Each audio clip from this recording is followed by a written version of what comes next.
Deer's head. How do you say plural for deer? It's deer's head, like attorneys general. Okay.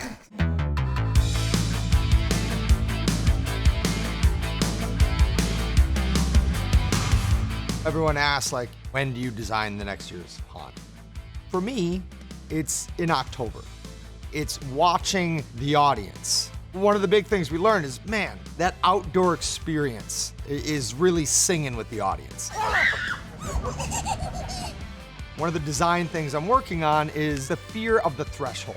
People have a real trepidation, and gain a lot of anxiety when they have to come upon a structure and they have to cross a threshold to enter that. And so we've had this beautiful outdoor world with woods and expansive swamps and all that, but I want to kind of shrink that iris down a little bit, right? In the early designs of Hell's Gate, there was always this cabin in the storyline. Eventually, it'll be different sheds outside and different actual elements you can go inside of. It just took us a while to get there. Oh, it's February. We've already cleared the entire Coffin Peninsula. That is gone. We've already laid all the stone, and we've already ordered the building.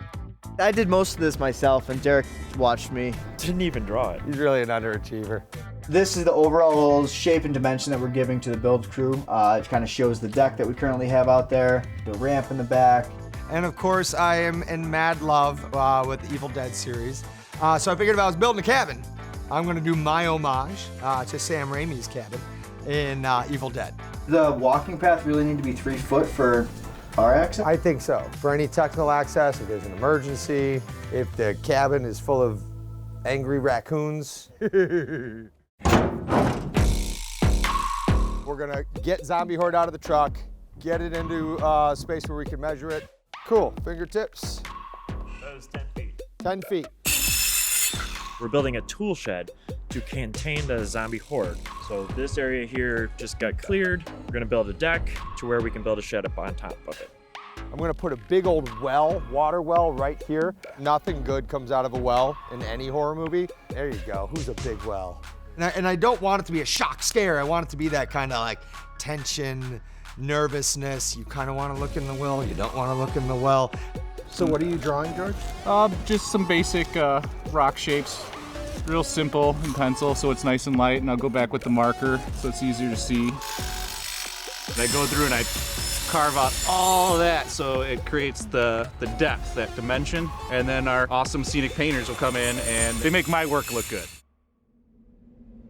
Anytime you do a build outside of the haunted house, we're very much affected by weather. We're very much affected by the elements. It could take you 15 minutes round trip to come grab something and come back. Quarter hours of being burned all the time, just grabbing things we need. It's frustrating, yeah, but the work is incredibly beautiful. We're gonna bring in all the set dressing and do a final push. I wanna be talking about lights today, sound today. Lighting can't really happen in the daytime, but I want to get set. I'm gonna throw some lights up on the corner, a light here, a light for these steps, all in daylight. Do you want me to flip the breaker on the sun? Dude, that'd be sick. We're taking deer head down from the library, and we're grabbing the moose head. You know there's another deer upstairs, right? Another deer? Right next to the moose. I'll go get that one.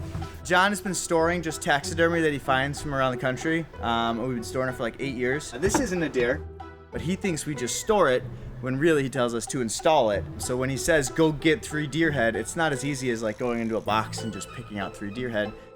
What's up here, Derek? The hoe is too small for the moose.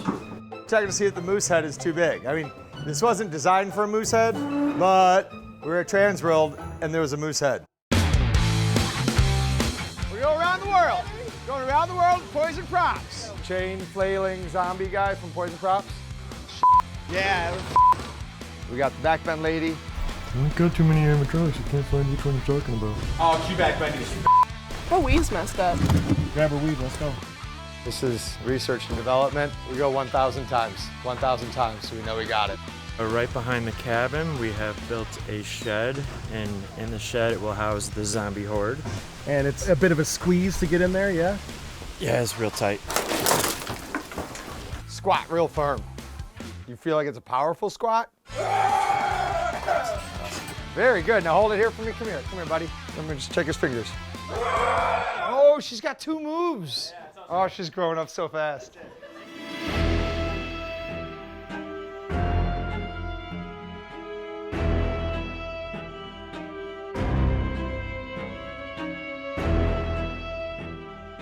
You know, when I'm thinking about the audience experience, it really is about them coming around that corner and all of the vision is just taken up with this cabin.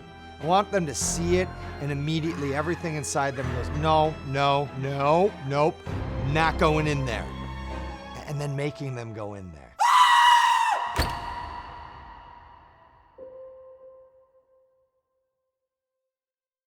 What are some of the aspects of the log cabin that you're like the most excited Stop calling it a log cabin. I'm sorry. The Cabin in we the ain't woods. doing a fucking Abraham Lincoln historical drama out here. I thought that's what this was. No! Get your shit together. It's a Hall of Presidents walk. Fucking cabin in the woods. So talking about your sugar shack where you make maple syrup.